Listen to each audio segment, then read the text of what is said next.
Jackie Lee Price for Shadowbox UK. I'm here at the Suffolk Punch in Ipswich with the lovely Fabio Wardley. How you doing? I'm good. How's things with you? Everything all right? Yeah, I can't complain. You look knackered. Is that? Yeah, it's been a hard camp. I was going to say, you must have just had a training session before I came. No, not yet. I had a physio session, so that, to be fair, that was quite brutal. So maybe that's taken it out with me a bit, but we'll see. So listen, you're out. What date are you out? On the 26th of February. 27. 27th. Sunday. Yeah, 27th of, for your 13th fight. I mean, they're really getting you out and putting you through the mill, aren't they? Yeah, definitely. It's something I want, something I asked for. Like, I asked to be out as much as possible. Obviously, after my fight last year, I had a bit of time off. I had to sort some injuries, a few little niggles and things out, so make sure they're all fixed up. But back healthy, fit, ready to go, and just want to be busy. Yeah.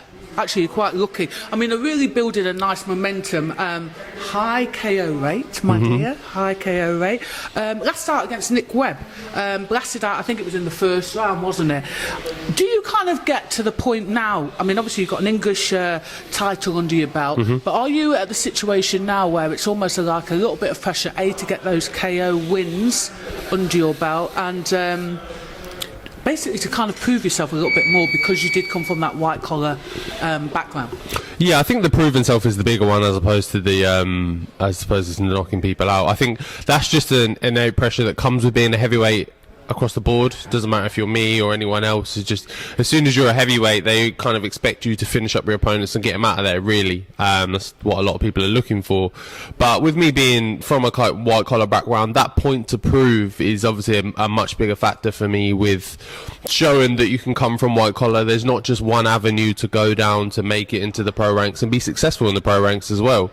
To show that there's more to it, there's people like me and similar to me that can do it, and there's just trying to pull away from the stigma, I think, that comes with saying, oh, I'm white collar, and then they kind of look down at your nose at you a bit and think, maybe, but I'm here. And there's a few others as well doing something to try and prove that white collar is a good avenue to go down. What I like about you is that you've actually admitted that, because some people, they like kind of try and shy away from it. You've gone, listen, this is what I've did, this is the way that I've got into professional boxing, here I am, and actually not doing too badly.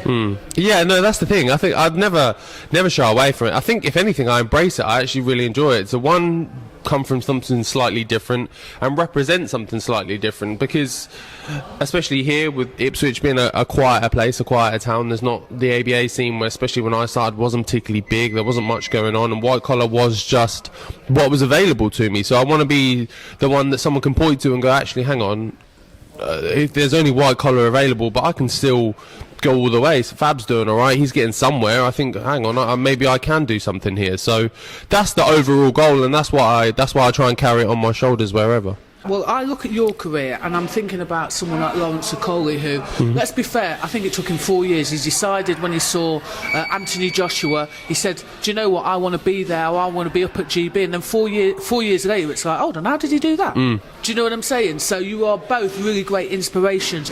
Your last fight, you showed you've got that really nice one-punch power, and also you showed a little bit more of your boxing as well. Do you feel now that you need to kind of get a little bit more rounds? I know you were saying that obviously people want to see heavyweights knock each other out, but do you feel that you need to get a little bit more rounds under your belt, so that just in terms of you getting the experience? Yeah, definitely. The rounds under my belt are for me more than for anyone else. Are just for me to go, because when you step into a ring, there's questions that you have in your own head of not even doubt, it's just how am I going to feel in the 6th round? How do I feel in the 10th round? How does my body feel? How can I manage it? And they're all kind of little question marks you want to tick off as early as possible, so then when you get into those much harder fights and later on, you already know the answers and you're not trying to figure it out on the fly in the ring. I get the feeling that you're more in competition with yourself. I imagine that every fight you kind of go away and go, right, okay, I did this well, but I need to work on that. Would I be correct in thinking that? Yeah, massively. I'm definitely my own worst critic. Like, I'll come out and, like, even with the last fight, obviously I won in a round. People say there's pretty much not much more you can do there. You couldn't do any better there. And I looked, the first minute and a half, 2 minutes of that was not great, and I wasn't happy with it at all. Like, great, I won, but when I step through the levels, there's bits I need to get out of my game early on, and I'm quick on those as soon as I see them. I like to hear an athlete that still knows there's stuff to learn. And also, you've not let fame go to your head. You made me coffee this morning. I can still make a decent brew as well. No, you're never too good for that. It's true. Getting in the work with the Romford Bull as well. I saw you. And why did I see you with a collie as well? Yeah. How important is it for you to get the sort of experience you're getting with the likes of a collie this early on in your career, and also what kind of boost does it give to you? It's that kind of thing has been a big staple to me, of just going around, getting sparring wherever I can, getting a variety of sparring with different people, just not shying away from any opportunity wherever it comes, whether it's further afield, closer, whatever. As long as I can go there, get something from it, I've always been keen to do that. I think that's kind of the foundation I've built my career on. There's something, like I say, when I came out of that white collar background, I was like, right, there's a big gap between me and these guys. I need to make it up as quick as possible. But the best way to do that, I think, is with sparring. So, like a lot earlier in the day, when anyone would ask at any time, I was like, yes, I'm there. I'll go. I'm here, there and everywhere. So, and I still carry that through now. It's obviously a bit more controlled now and tailored to my own needs, but I'm still on the road a lot, getting that sparring in. What things do you take away from it? I guess when you first started against people like a collie, no disrespect, you were probably struggling a little bit. I mean, are you able now to measure and go, do you know what, these little things now I can implement into my spars with him? Do you kind of are able to kind of are things more measurable? Yeah, no, massively, because I remember sparring those guys when I first kind of turned over in my first year of being a pro or whatever, and now going back now, and I'm a lot more comfortable in my style, I'm a lot more comfortable in the ring with that. Their little twitches and feints don't faze me as much and things like that.